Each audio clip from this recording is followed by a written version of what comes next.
Buenos días. En la mañana de hoy vamos a hablarle de unos eventos muy importantes de interés en salud pública. Les habla el médico Eberto Mesino, soy médico del equipo de vigilancia epidemiológica de la Secretaría de Salud Distrital. Vamos a hablarle en la mañana de hoy de enfermedades transmitidas por vectores, específicamente dengue, zika y Chagas.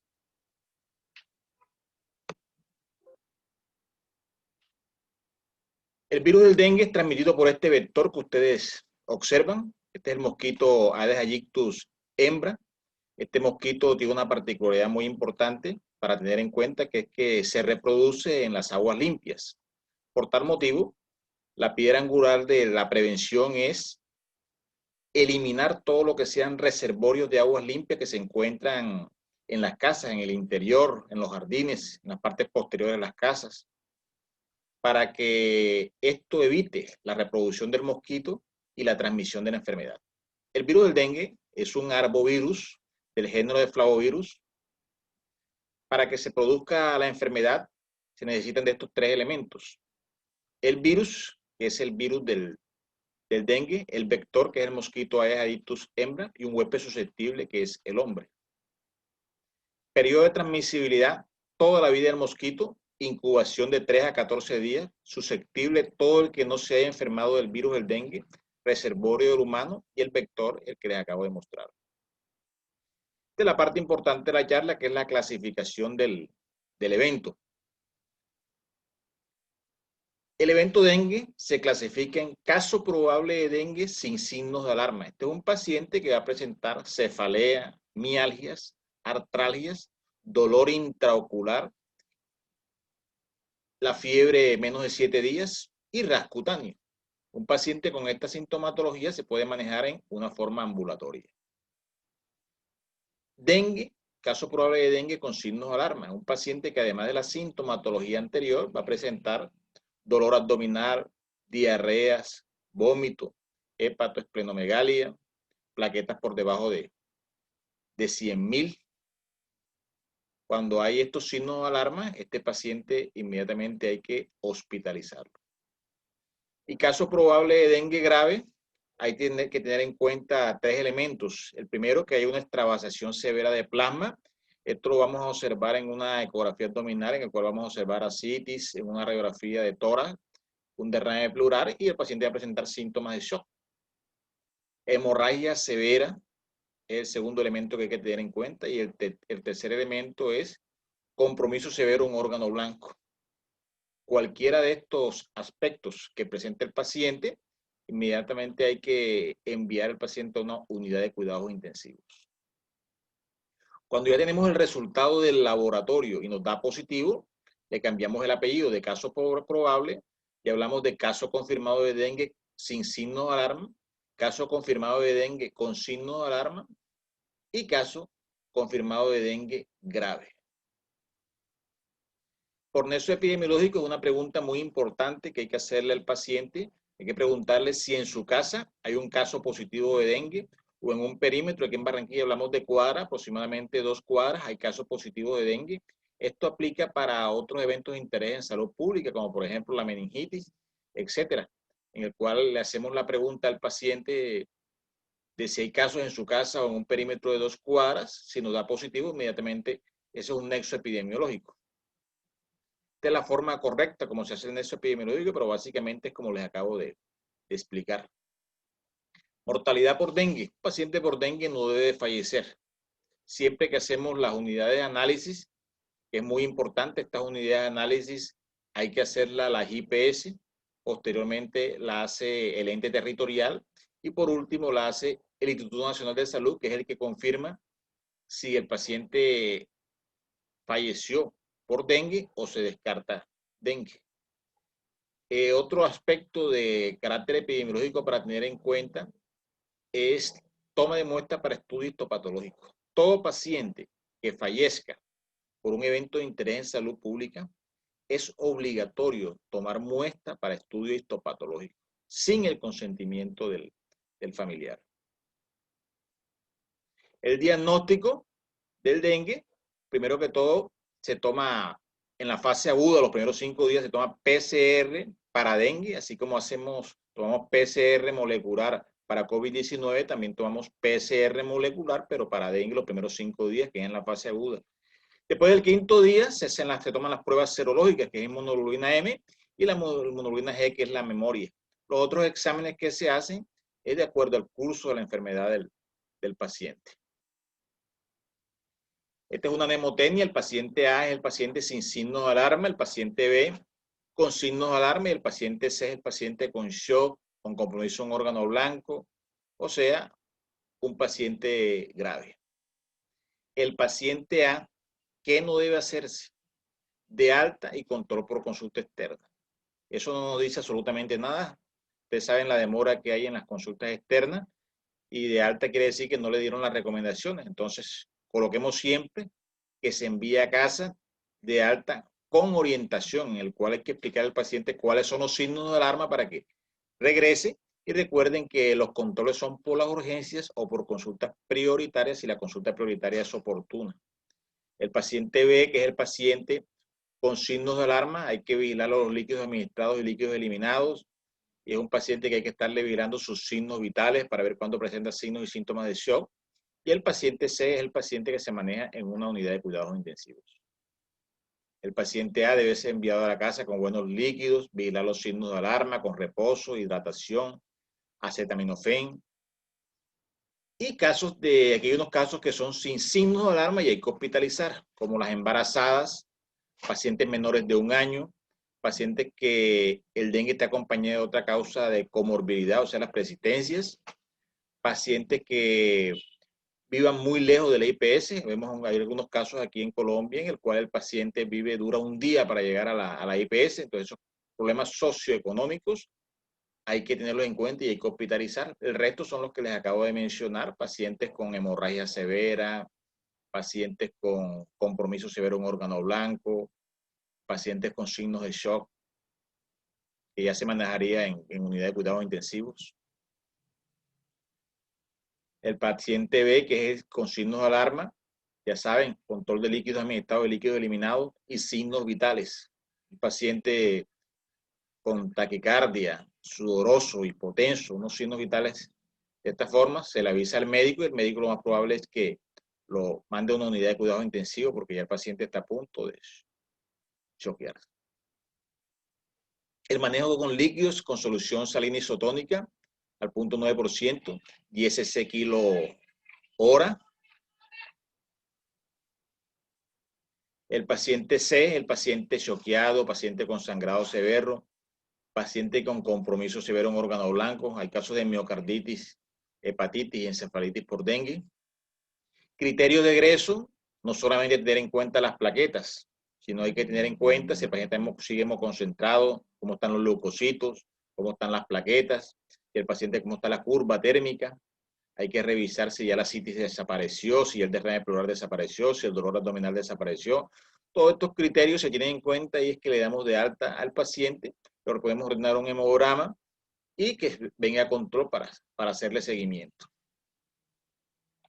Pasamos a otro evento de interés en salud pública, que es el Zika, que nos visitó en años anteriores, en el cual inicialmente el paciente presentaba síntomas parecidos al dengue, parecidos al chikungunya. Después salieron las noticias que en Brasil comenzaron a presentar nacimientos de niños con microcefalia. Esto puso en alerta todo el sistema epidemiológico del mundo y Colombia no es la excepción. Inmediatamente le pusimos atención a las gestantes. Toda gestante que presentó Zika o sospecha de Zika, inmediatamente estas eran captadas en una forma oportuna y en el control prenatal se clasificaba como alto riesgo obstétrico. Debía ser vista por ginecobstetra, le tomaban muestras para PCR, para Zika y se notificaba. Y al momento del nacimiento, los productos de la gestación, una adecuada historia clínica y un examen neurológico para medir perímetro cefálico. Muertes perinatales, necrosias, abortos, se tomaban muestras para necrosia, muestras para cordón y se notificaba inmediatamente. Posteriormente hubo pacientes que presentaron sintomatologías como el Guillain-Barré, pérdida de la fuerza muscular y de la sensibilidad ascendente de abajo hacia arriba, y se veía una asociación con el virus del Zika. Aquí vemos el diagnóstico diferencial, dengue, chikungunya, Zika. Le podemos agregar COVID-19. Recuerden que el COVID-19, la sintomatología es más bien respiratoria. En el dengue hay más hemorragia, shock, trombocitopenia, leucopenia, hematocrito elevado, y una sintomatología completamente diferente al COVID y diferente a Zika y chikungunya que nos visitó en algún tiempo. Pasamos a otro evento de interés en salud pública, que es la enfermedad de Chagas. Esta enfermedad nos visitó el año pasado, hubo un fallecimiento, hubo varios casos en Puerto Colombia y falleció una niña aquí en Barranquilla. Entonces es muy importante que esta patología no pase desapercibida. ¿Qué es la enfermedad de Chagas o trypanosomiasis americana? Es una enfermedad parasitaria producida por este parásito que es el Trypanosoma cruzi, que tiene una afección hística, afecta principalmente el corazón, el aparato digestivo y neurológico, que tiene dos fases, una de carácter aguda y una de carácter crónica, y tiene tratamiento. Esta fue la persona que encontró por primera vez el parásito, que es Carlos Chagas, en el cual pacientes en Brasil, en las minas del Brasil, comenzaron a presentar fiebres prolongadas. Inmediatamente, esta niña que ustedes observan en la diapositiva presentó esa sintomatología. Carlos Chagas comenzó a estudiarla, tomó sangre, una muestra de sangre, inmediatamente la observó en el microscopio y observó el Trypanosoma cruzi. Ahí vemos a Carlos Chagas cuando hace el descubrimiento. Esta es la niña que ustedes vieron en la diapositiva pasada. Ya posteriormente la paciente falleció, pero no falleció por Chagas, falleció por un SB que le dio. Carlos Chagas la curó. Mecanismo de transmisión. Existe una transmisión vectorial, una transmisión oral, congénita, en menos proporción por accidentes de laboratorio y por transfusiones o trasplantes. Las más frecuentes son las vectoriales y orales. La transmisión vectorial, como pueden apreciar en la diapositiva, el triatoma o pito, como lo llaman en algunos países o ciudades, va por la piel, hace su picadura, posteriormente el vector hace una deposición y al rascarnos nos introducimos el parásito en el orificio de la picadura y esto va a sangre y posteriormente va a los órganos como el corazón y el aparato digestivo. Si en las horas de la mañana nos frotamos los ojos, también nos produce la infección, penetra por las conjuntivas oculares, como observan aquí en la diapositiva, que es el famoso signo de Romaña. La enfermedad de Chagas tiene dos fases, una fase aguda y una fase crónica.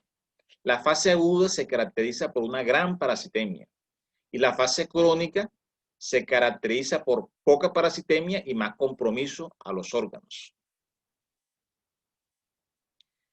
Somos zona endémica, Colombia es zona endémica, todo Sudamérica, Centroamérica, y hace migraciones a Japón, Australia, a Europa, también hay migraciones. Ahí vemos en la diapositiva como toda Centroamérica, Colombia y toda Sudamérica somos zona endémica. Con rojo vemos alto riesgo, en amarillo observamos riesgo medio y en verde bajo riesgo.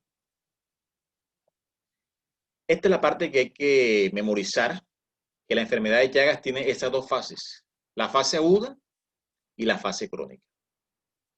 La fase aguda se caracteriza por fiebre prolongada, una fiebre por más de 7 días.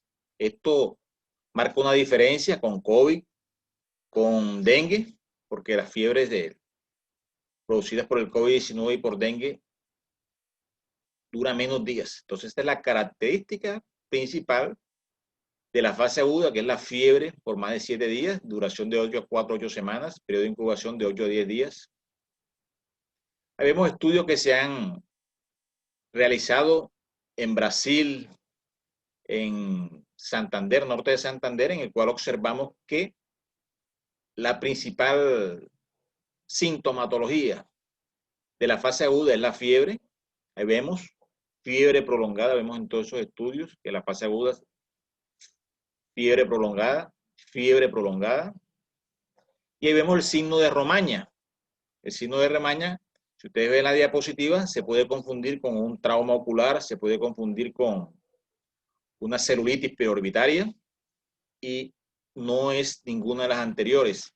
Esto es un signo de Romaña, que es una inflamación de los nodos linfáticos satélites debido a una infección por Trypanosoma cruzi. El paciente que llevó el vector, hizo la deposición, nos rascamos, nos frotamos los ojos, inmediatamente se va a producir este signo de Romaña que se quita solo, sin antibióticos y sin desinflamatorios. El chagoma, que es el sitio de la picadura, cuando nosotros vemos un chagoma y vemos un signo de Romaña, inmediatamente sabemos que la infección fue de carácter vectorial. En el sitio de la picadura se produce el chagoma. En la segunda fase, que también afecta corazón, o sea, en la fase crónica hay compromiso cardíaco, en la fase aguda puede haber también compromiso cardíaco. Los laboratorios, ahí vemos que el hemograma se ve normal, las pruebas hepáticas de función hepática también son normales, esto hace diferencia también con dengue, en el cual en el dengue el hemograma se ve alterado. Diagnósticos diferenciales de Chagas, con celulitis, conjuntivitis, trombosis de senos cavernosos, picadura de insectos, lesiones traumáticas, y ahí vemos otras patologías como malaria, fiebre tifoidea, mononucleosis infecciosa, toxoplasmosis, sífilis, brucelosis, linfoma, leishmaniasis visceral. En fase aguda se caracteriza porque hay gran cantidad de parásitos. Por tal motivo, los laboratorios que hay que ordenar es donde veamos el parásito.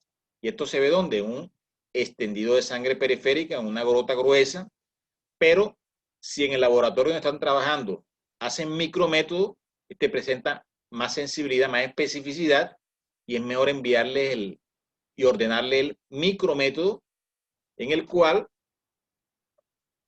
pueden observar que introducimos una gota de heparina con sangre, la centrifugamos, la colocamos en el microscopio e inmediatamente vamos a observar el Trypanosoma cruzi. Estos porcentajes son muy importantes. La fase aguda, el 90% de los pacientes pasa a fase crónica. Y esto 90%, el 60% forma indeterminada permanente, o sea, el paciente asintomático, el 30% hace forma cardíaca y el 10% hace forma digestiva.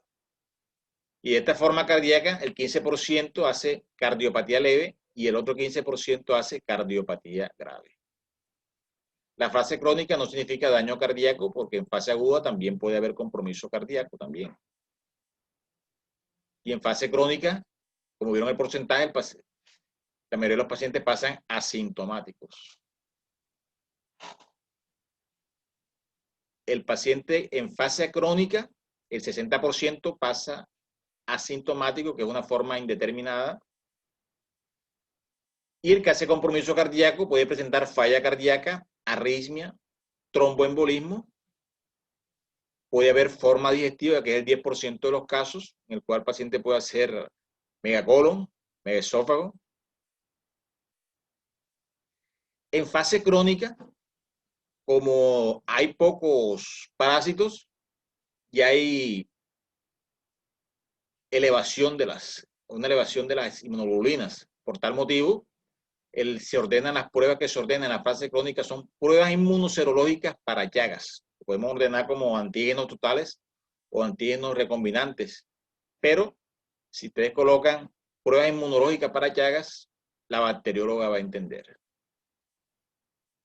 Son preguntas para que ustedes se hagan una autoevaluación. ¿Cuáles son las fases clínicas de la enfermedad de Chagas? La respuesta es 2 fases, fase aguda y fase crónica. ¿Cuál es la principal manifestación clínica de la fase aguda?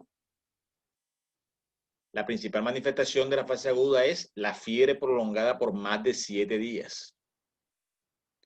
¿Cuál es la principal característica clínica de la fase crónica? Recuerden los porcentajes. La mayoría de los pacientes pasan en un 60%, son asintomáticos.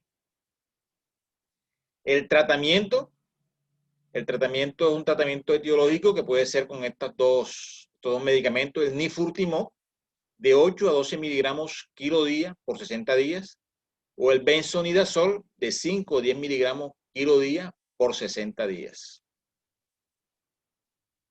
Indicaciones de tratamiento. No a todo paciente se le da tratamiento. En fase aguda, como hay gran cantidad de parásitos, se le da tratamiento. Llagas agudo congénitos, niños con infección crónica, niñas y mujeres en edad fértil, adultos con infección crónica, pero que sin daño orgánico. Si el paciente es un adulto, está en fase crónica y tiene un daño orgánico, estos pacientes no hay que darles tratamiento para tener en cuenta. Ahí vemos los efectos secundarios de estos medicamentos. El nifurtimox produce hiporexia, disminución de peso, insomnio, alteración del estado de ánimo, aumento de las transaminasas. El benzonidazol, dermatopatía por hipersensibilidad, náuseas, distensión abdominal, cefalea, depresión de médula ósea, polineuritis. Bueno, muchas gracias y ha sido un placer compartir en el día de hoy con ustedes.